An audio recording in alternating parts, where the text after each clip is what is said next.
Hey kids, John here. This is the fourth part of my examination and explanation of how I approach the Earl D Irons 27 Groups of Exercises book. This picks it up at group 25. My approach to this is all about learning how to develop breath control, breath support, and the mechanics. Let's go ahead and take a look at where we are.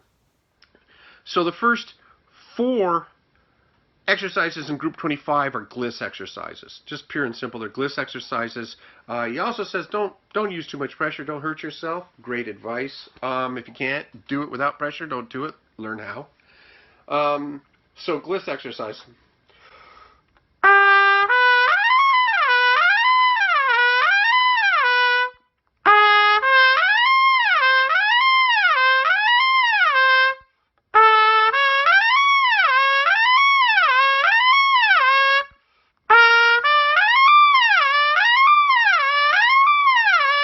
Okay, so now we change course and we have to do it as a scale. Oof, all right?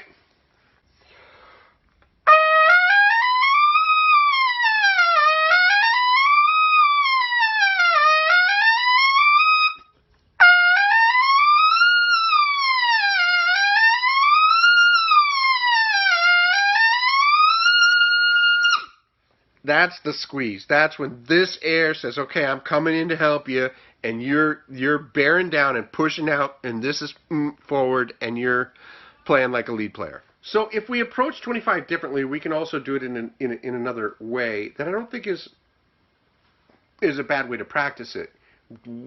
Playing it full out, that's kind of a that's a check. I can do that. I can play like a lead player.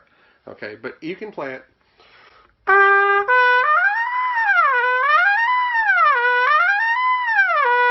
Totally not. There's no pressure. I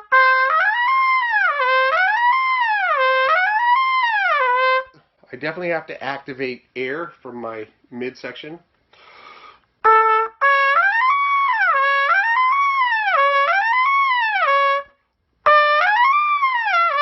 Okay, we can do that. When it comes to the second part of that exercise where he's having us do the scale, we really have to activate our air support.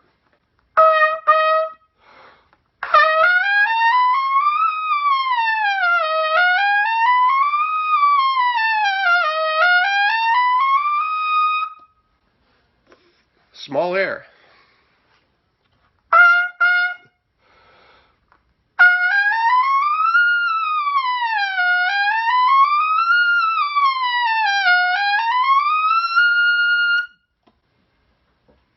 Very forward, open aperture. Alrighty, so here we are at 26. This is a beast of an exercise. This is what I think is really a systems check, and it's no fun to play after playing through the whole book. I've played the whole book. I've played it. I've actually done all the groups, all the exercises. So in this, I think what we have to do is realize after each whole note, we can take just maybe turn that into a 5/4 bar. Okay, it's great if you can come to this and play it as a separate exercise.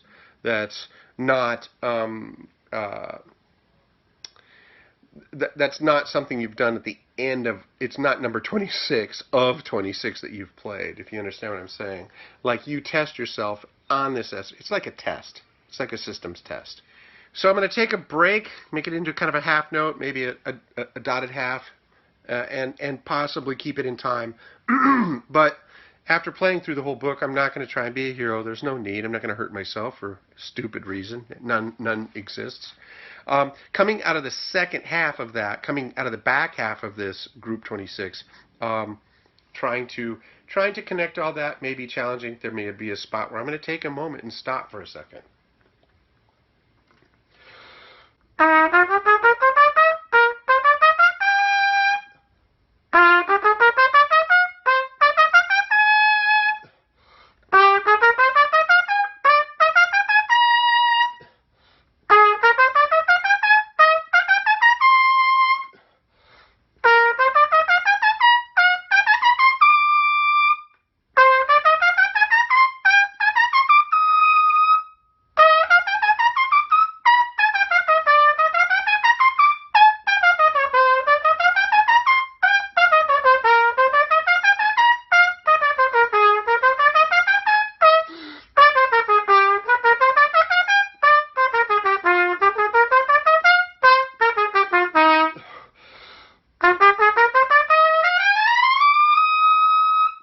yeah, I'm not going to kill myself on it. I played a great majority of it in a very controlled manner. That's my goal. Okay, it's confession time.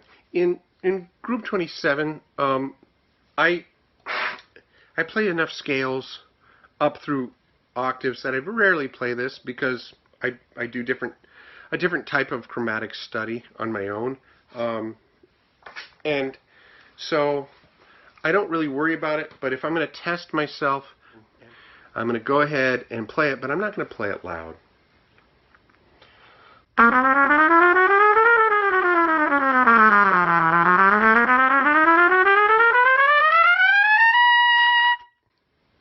I'm going to try and do it as easy as possible. The final exercise in group 27, I'm not going to play it loud.